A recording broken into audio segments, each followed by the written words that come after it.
Hey guys, so today I'm going to show you guys how I did this spiky classic lash tutorial. I love doing spiky classics because it's just so fun and they look so pretty, and I always make them really long and they're such a standout lash even though they're classics. So I'm going to start by always priming the lashes, and then I'm going to show you in real time how I place my spikes.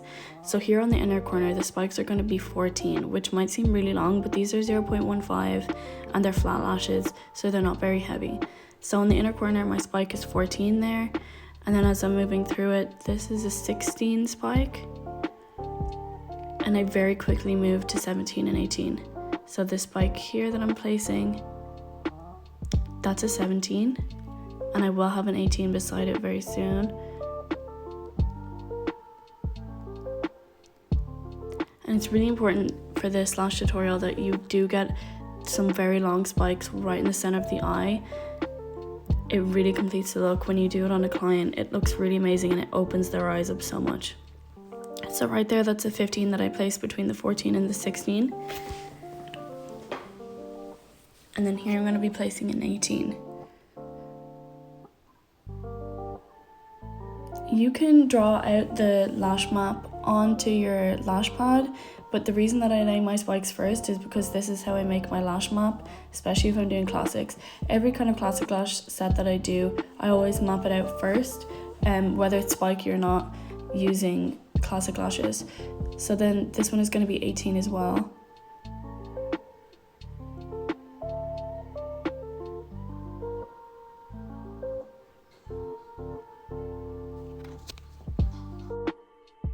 And then this one here is also an 18. I actually think I placed this one wrong and I kind of just rip it off, which I wouldn't usually do, but it was placed too far up. So especially with all kinds of lashes, you really want to get them close, but with classics it looks really obvious if you don't, but you always want to get them close to the lash line anyway. And then I'm going to taper into 17 on that edge there. As I said, these lashes are very light, so it shouldn't drag down your client's lash line, but if they have very weak lashes, taper it in even more with the spikes. Here I was just adding in 1 line, just so I could see how the lash line looks. And I'm going to continue adding spikes. So here that's between a 17 and a 16, and I'm adding another 17. And adding more 18 spikes on the outer edge as well.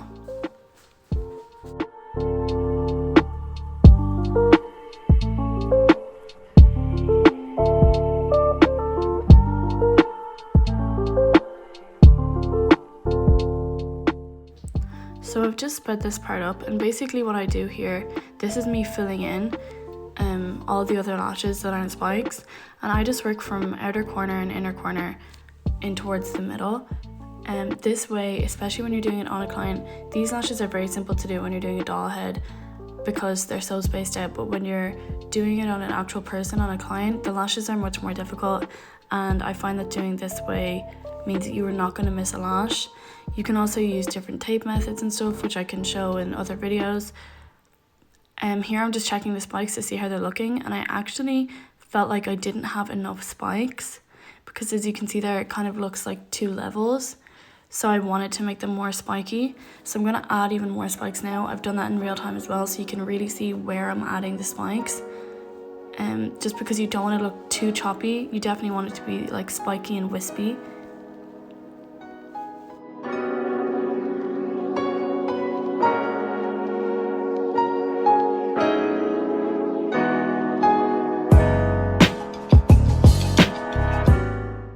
This lash right here in the center of the eye, I am adding an 18, and I find that that's so important when doing these kinds of classic sets because they really bring the eye up and make it look really huge, and that's exactly what your client wants. Here I got a little sticky, so I was showing you how I just pull them apart.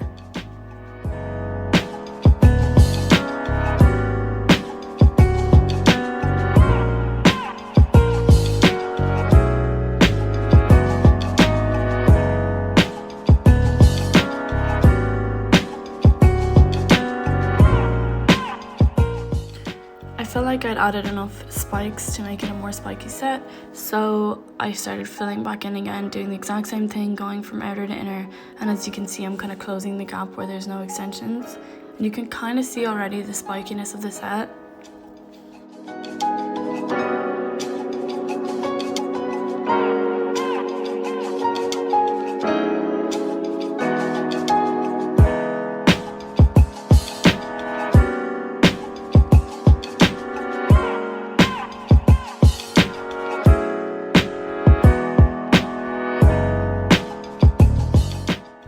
Now I've covered all the lashes, so I'm gonna take my little mirror and have a look, have a little brush, and this was my final product. I thought that they were so pretty and so wispy, and they're just so gorgeous when you do them on clients.